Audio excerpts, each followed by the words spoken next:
Today, we're making chicken noodle soup. So as you might tell from these pumpkins behind me, it's fall. That means it's soup season, and that means that I'm making a new soup like every week for my wife. She loves soup.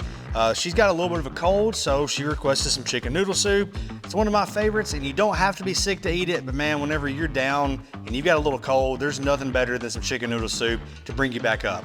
So I'm gonna show you the way that I do it. I'm gonna talk about a few ways to really simplify this, make it a little bit quick and easy for if you are a little bit under the weather and you don't wanna spend all the time that we're gonna spend today. But either way, let's get started.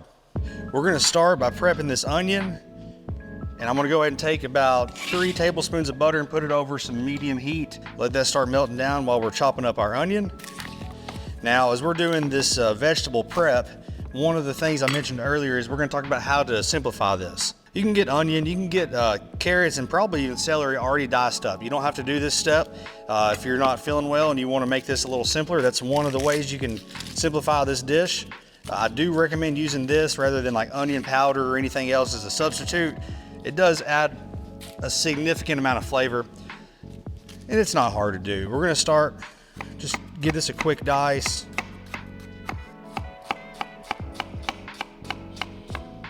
Now with the carrots, you can do it a few different ways. You can go in and cut little circles like that. What I like to do is I'll cut it down the middle. Then I'll just go in with little, I don't want them to be too big of a bite when you go in to bite it, and these aren't gonna shrink up too much like some of the other things we'll cook down, so I really don't like them being too big, but hey, some people like the little strings. You know, you can do long little strips like that. I've seen it done so many different ways, so do it however you like it. This is my preferred way of doing it.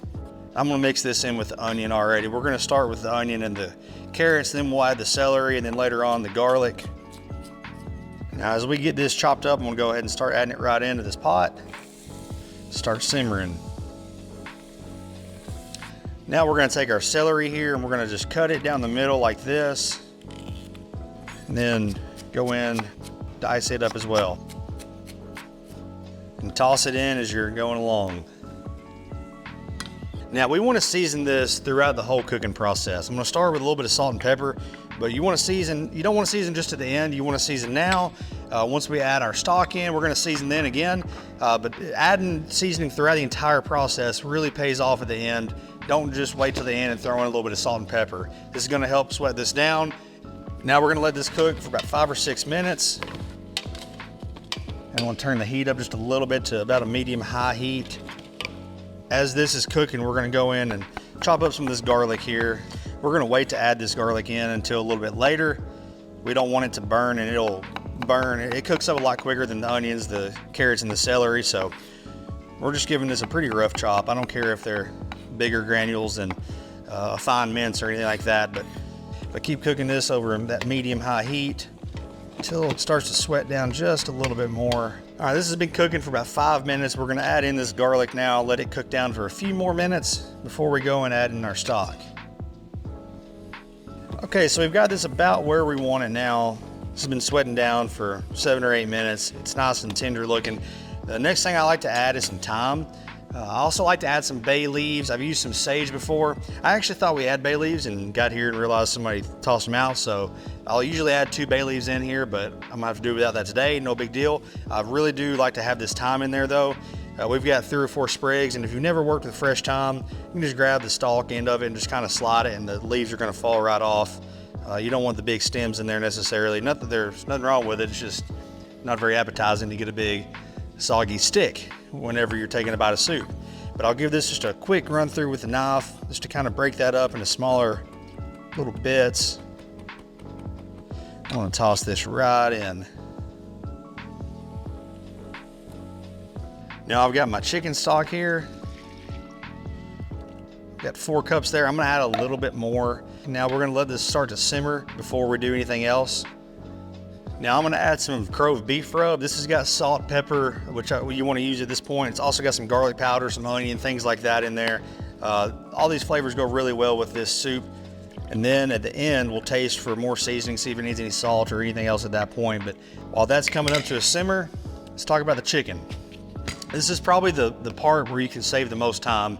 But the way that I'm gonna do it, So we're gonna take these boneless skinless chicken thighs. Once this is up to a simmer, we're gonna put them straight in there raw. We're gonna let it then cook for about 20 to 25 minutes until that chicken is completely cooked through, and then we're gonna pull it out and shred it and add it back into it.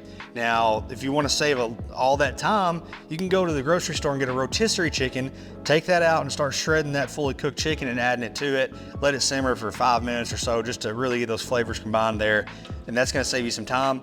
However, I think that this adds a depthness to that stock that you're cooking already.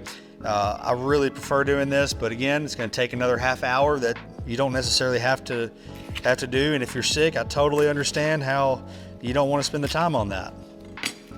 But we're gonna go straight in here. I've got 6 chicken thighs. You can probably get by with 4 or 5 decent sized ones here, but I'd rather have more than I need now. And if we need to, we can save the chicken if it feels like it's gonna be too much shredded chicken and go back in it and use that chicken for something else. But throw it straight in there. Bring this up to a good simmer, and then we'll start a timer for about 20 minutes. And as this is getting ready to start coming up to a simmer for us, I also like to add a little bit of lemon juice. Adding that fresh lemon juice gives it a really pop of acidity, and it really brightens it up. I think it's a really good addition. I know a lot of people don't necessarily do that, but I think it's a great way to really take this soup to the next level. All right, it's been about 25 minutes now. This chicken is completely cooked through. So we're just gonna give it a quick little stir, and we're gonna pull this chicken out. I'll set it right on this little paper towel so it can kind of catch all those juices. As we start shredding this chicken, because it takes about the same amount of time, we're gonna go ahead and add in these egg noodles. I've got extra broad or extra wide egg noodles here. I've seen a few different types of pastas here, but this is what I prefer. So go ahead and add that in and let that start to cook. Now to shred this, I'm just gonna take my tongs and a fork and just pull it apart. You could also just use your hands if you want to. You just gotta let it cool off a little bit first, but just get this shredded up. And once you have it roughly shredded, I'll usually just go in and give it a quick chop so they're smaller pieces here, nothing too fine. And then as soon as that's ready and shredded, I'm just gonna go ahead and toss it right back in while those egg noodles are cooking. Now, all we're waiting for are these egg noodles to get nice and tender, and once that's ready, we're done. We're gonna serve these with some crackers. And last thing to do is to taste for seasoning. If we need to, we'll add an extra little pinch of salt here and grab some of this stock.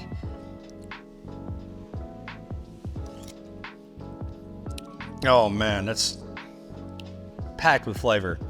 Plenty of salt for me. Got some that flavor, that pepper. I can already tell this is gonna be really good.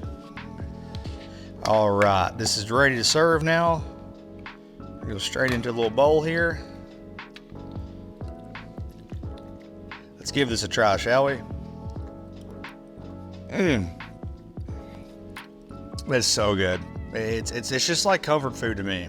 This is a great recipe. It's not terribly difficult to make, and you can skip a few steps that you can make easier by getting things like a rotisserie chicken and some of the vegetables already cut up. But this is something I highly recommend, and the full recipe's on our website, so go check it out. The full recipe can be found at crowfood.com, along with our rubs, merchandise, and dozens of other great recipes. Be sure to subscribe to our YouTube channel, and as always, thanks for watching.